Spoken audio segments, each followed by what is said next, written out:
Hello, comadres. Welcome to the Moon Report. I am your moon goddess, Marlene. As always, a pleasure to share space with you. I am so excited today. I have a treat for you. And I'm excited about this idea that came to me while I was planning for this year. It's the Witch's New Year's coming up now in the spring equinox. And I was thinking, what a great idea to feature some of the comadres that are also astrologers and aspiring cosmic witches to show some of their magic and to shine here on this platform, which I am so very proud of. And I thank you so much for your support. So I came up, or Spirit downloaded the Moon Maven series, and this is the first of three that you are going to experience. And I am so happy to have Ilona Pamplona here with me. I am so excited to have her shine and show her magic. And I'm going to let her introduce herself a little bit and take it away. But I do want to share with you that the first thing that struck me about Ilona was, first of all, her fabulous name that like belongs on billboards, and also her striking personality. I just love the way that she shines through and the way that she uses her words impeccably. She is a wordsmith, and I love that about her. I really love words, and she really hits me with my love language there, words of affirmation. So without further ado, here is Ilona Pamplona. Let me Oh pin you, my my love. goodness. Thank you so much for such a beautiful introduction. And for the comadres who don't know me, I am Ilona Pamplona, and I am an astrology-informed life coach. And I tend to use the birth chart as a jumping off point with my coaching clients to help them understand what their life purpose is, what they came here to do, how they came here to do it. And what I love with this opportunity is to maybe stretch more into like current climates and not like where you were when you were born. So Marlene, thank you for holding this space and creating this opportunity for all our comadres who are brujitas or aspiring astrologers to share the wisdom. So excited. By the way, is anybody raise your hand with the little reactions if you are a Pisces, because we are still in Pisces season. Really loving what's happening. Janine was saying before, she's like, I feel really good about this season. And I cannot help that this new moon is magical, not just because the new moon is in Pisces, but we have the moon in Pisces, the sun in Pisces, Neptune, one of the co-regents of Pisces in Pisces, and Venus, which everyone like equates to love, in Pisces. So there's so much beautiful planetary energy happening in conjunction with the moon right now, all happening in Pisces. So what is Pisces? So Pisces, a lot of people know Pisces to be the dreamers, but there's so much happening. Like if I were to give what's happening for this new moon a name, the word that came up for me strongly is surrender. Surrender, because surrender comes from Latin, rendere su. And so when we think of surrender in modern times, we think of like waving your white flag, giving up, a sense of defeatism. But instead, Pisces is like surrendering is not giving up. Surrendering is not a bad thing, right? So Pisces is part of that 12th house energy, a closing of a chapter. And sometimes we get to a cycle where we can't do it by ourselves anymore. And we get to be supported by that which Pisces is so connected to, which is the universe, which is source, which is God, whatever you want to call it. And so the spirit of the word surrender in its original Latin form is to give up, but also so that we can be restored. So even though we have this new moon, which is all about planting seeds and having new starts and beginning things, we're working with a lot of planetary energy that also has to deal with the end of chapters. Pisces 12th house energy is very much about the end of chapters, the close of cycles, karmic cycles. And so there's this very huge, it's almost like a beautiful feeling of completion, support, and renewal. So one of the things that I really want everyone to take in as they go into this Pisces new moon is the idea that you're not just planting a seed. You're not just starting a new project. You are closing, you're able to leave things behind. You're able to and be supported in that process. Pisces is the fish. It's two of them. It's not a singular experience. I always joke when I'm doing my birth chart readings that some of the signs to me are solitary people. Like I see them just doing their own thing. And some of the signs thrive in partnership. And Pisces kind of energy is you don't have to do it alone. So you don't have to start the cycle alone. You don't have to end the cycle alone. You can be as supported so that you can go into the journey that you want. Now, the other interesting thing that in the chart of the moment, all these Piscean planets are in the 8th house. And that's a really interesting thing because 8th house is Scorpio energy, it's shadow work, it's transformation. It's also this sense of, okay, we want to be in the state of dreams, which Pisces is known to be the dreamer. But we also get to understand that to get through our dreams, it might not be all rainbows and unicorns. There may be some shadow work that we get as we close these cycles and as we go and plant the seeds. But the beautiful thing for me about 8th house energy is it's the shadow work that we need to access the light. So it is good energy because it's the work we need to do to access the light. It's the spirit and the intentions we get to have in order to get to our next best level. Other things that come up for me is, so on top of the surrender, Pisces is water. And water, all of the elements in the chart have and carry certain energy. Water is all about our emotions. So I wouldn't be surprised if some of us are feeling our feels in every way of the spectrum, in ways that we've never felt it before, with all of these planets being there, right? So Neptune, Venus, Moon, and Sun, and Pisces, we've got a stellium of planets saying, I get to feel my feels. I'm gonna have my cries and I'm gonna have my laughs, and you get to really experience that. I'm so glad that resonates, Janine. Yeah, there's so much work, but there's so much emotion in the process. So this isn't a mechanical process. Pisces isn't a sign about the mechanics of like, what's the plan? It's about going with your feelings. It's about going with your intuitive hits. So I want you to surrender to your dreams. I advise you to lead with your heart, not with your mind. Pisces is going to tell you what does your intuition say? What do your feelings say? What does your heart say? It's not going to want you to overanalyze it. Right now, the dreams and that you're building and the seeds that you're planting are being led by this flow, by this water element, by this intuition.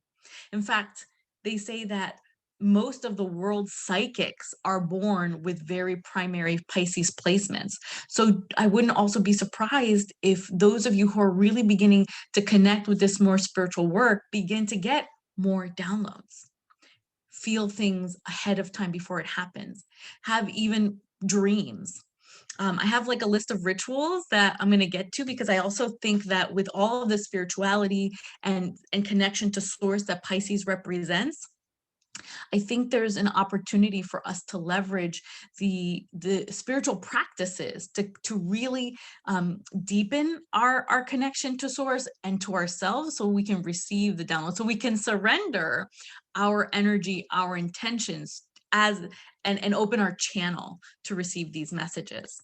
Other things that come up for me is I would be really surprised if between today and tomorrow morning there weren't more dreams, or very prophetic dreams that you have. So if you've never held a journal or like a dream journal, it's definitely one of the rituals that I recommend that you lean into. Tonight, have your phone on airplane but ready to take notes, or a notebook next to you to write down anything that comes into you.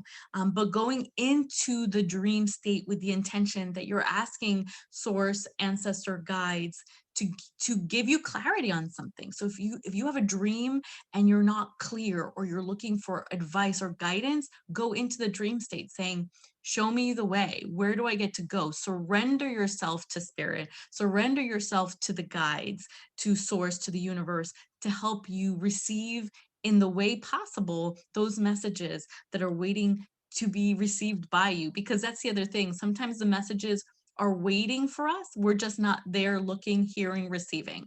So this is an opportunity for you to really be attuned to all the messages that are being given to us. Yes, surrender to spirit.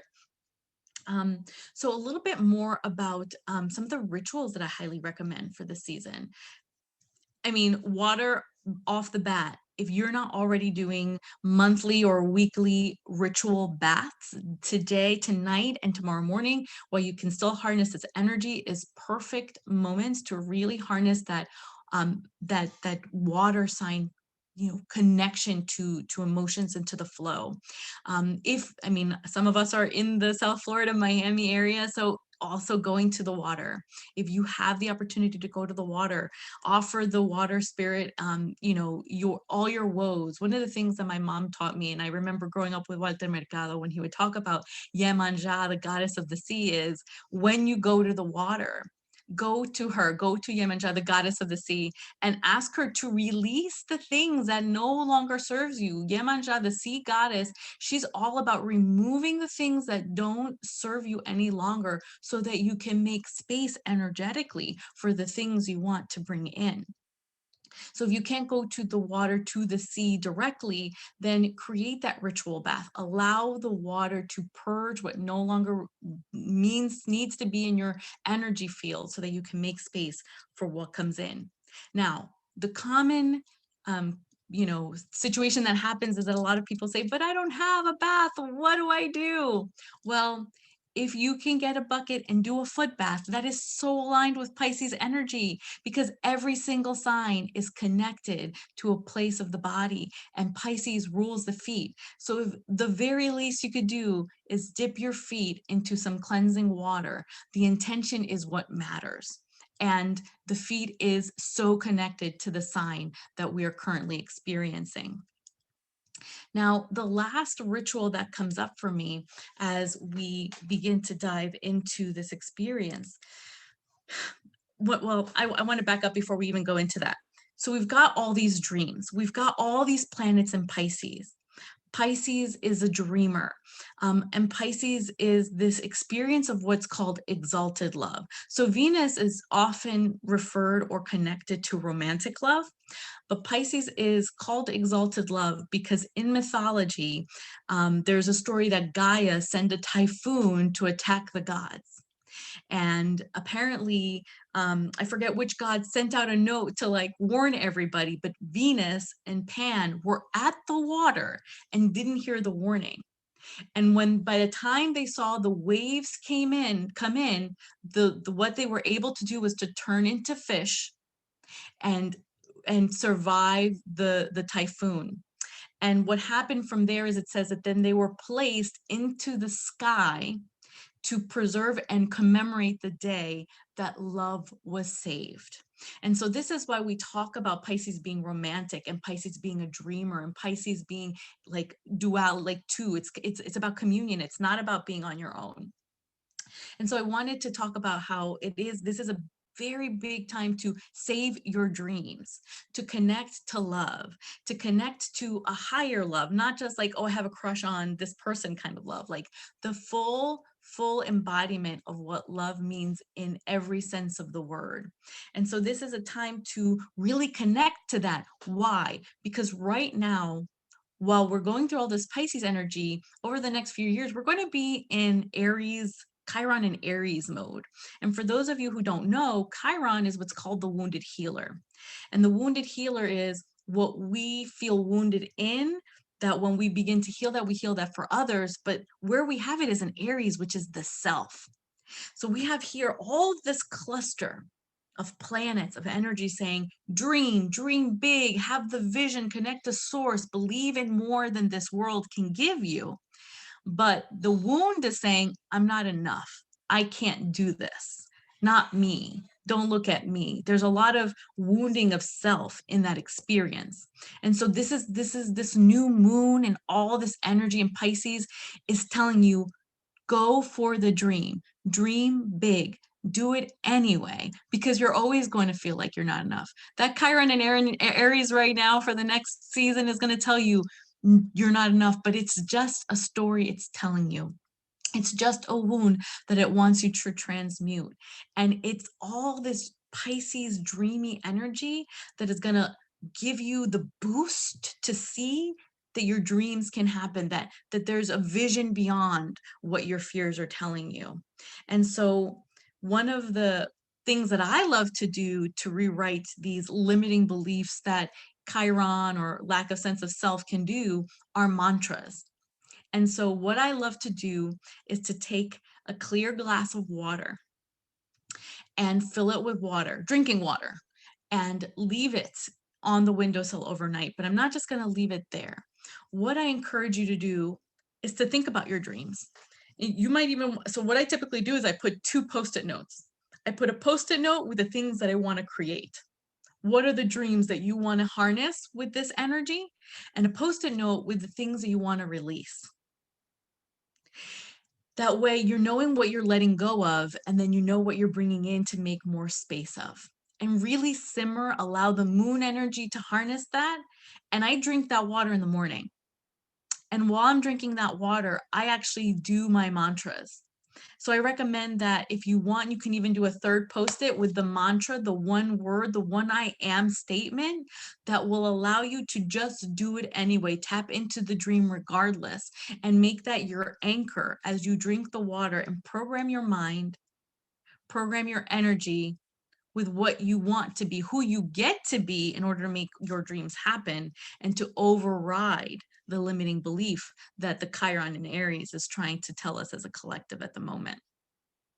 And so, yeah, that's what I have right now. I would also say, yeah, I mean, there's just so much Pisces energy that is just there. It's just such a simple believe in your dreams. And I'd even be curious to hear how many of you don't even know where you want to place your dreams, where you want to focus and harness your energy for dreaming.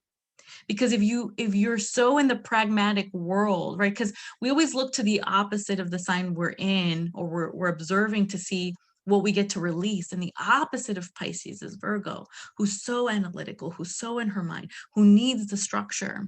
And so where are you not creating so much structure that you don't allow for flow, that you don't allow for dreams, that you don't give yourself a chance because it's not perfect? You know, Virgo's also the worrier. She worries about everything. She wants everything to be perfect, but perfect is an illusion, right? And so it's beautiful to have structure. We need our Virgos to give us the grounding, but when do we let the flow of the dream come in? When do we, and if you're not allowing that flow, this is the moment, because there's a stream of water with all those planets in Pisces saying it's time, let it through, allow us to flow.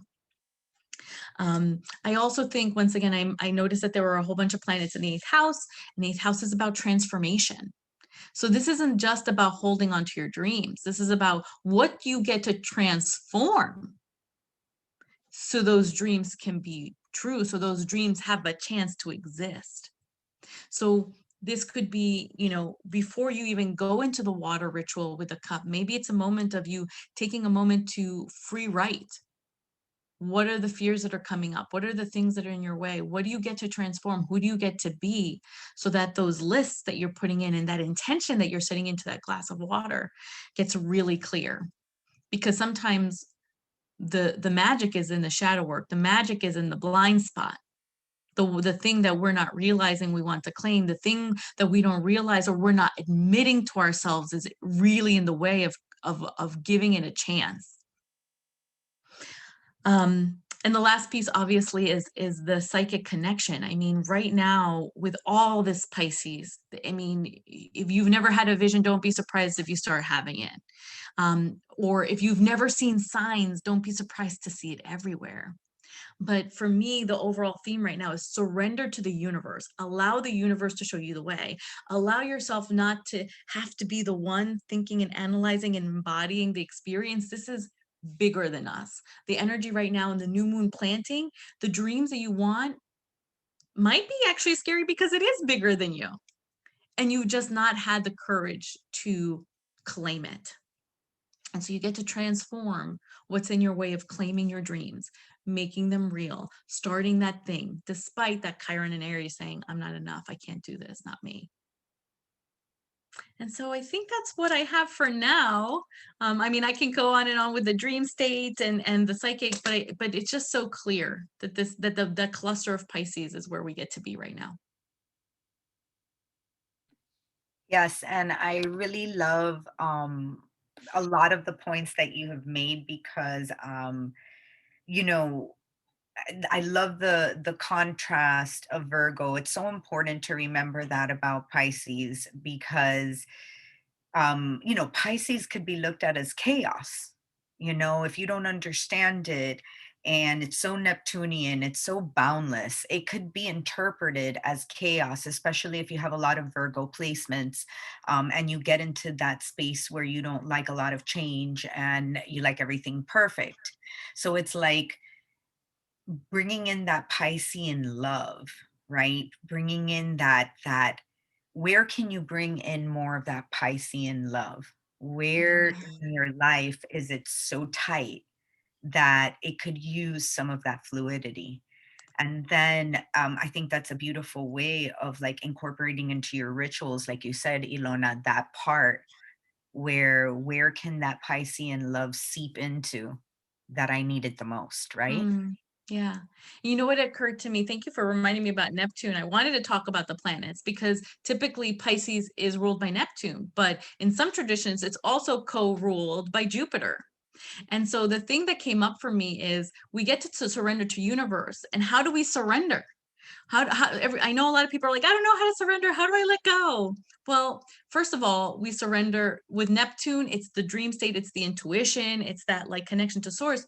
But with Jupiter, y'all, that's the planet of expansion, fortune, good luck. It is joy, right? And what are we talking about right now in Comadres? But being playful.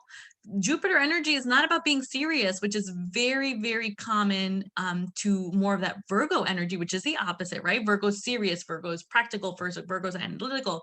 But with this Pisces like stellium that we've got, it is about playful surrender. It is about a playful dream making. It is about a playful process. It is about a playful and joyful state, which will lead to the surrender, which can create the expansion. It is not about like, I'm going to get my clients because I have a plan. It's like, I'm going to have so much fun that the universe is going to allow me to flow into the people, the places, and things that will get me to my next level of expansion. And so I'm so glad that you brought the Neptune thing because with Neptune and Jupiter are big influences for this, what we're planting with this new moon. Yeah, absolutely. And you know how it's just magical how everything ties in all the time. But we have been talking a lot about play and how play can really, really allow all those other things that are kind of not so fun to do. It really allows you to open up about those things and come up with creative ideas of how to execute them. So we get so tight about those things that we don't want to do or that we don't enjoy, and I'm one of those people, big time, you know. But I've noticed that the more joy I bring into the process, then I start getting all these insights from that space that you say of wisdom, of spirituality, that Piscean place, I start getting those insights like, oh, what about this? How about if I hire this person to do that? Or wait, I don't have to do that by myself. Maybe I can collaborate with somebody else, like you said about community. Comadres, Pisces is about the collective. It's about the collective and that interconnection that we have. That's almost karmic. The 12th house has a lot of karmic ties to it because we all have karma together. It is no coincidence that we are here together experiencing this moment because there are ties that bind us. And in this lifetime, it looks like las comadres. But las comadres is a very Piscean thing. Would you agree, Ilona? Absolutely, absolutely.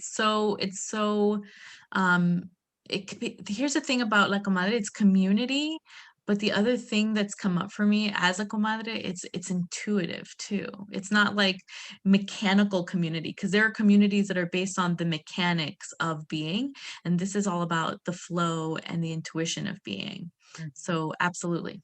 Yeah, yeah. Beautiful. Thank you so much, Ilona. This was amazing to have you here. It was so insightful. Thank you so much.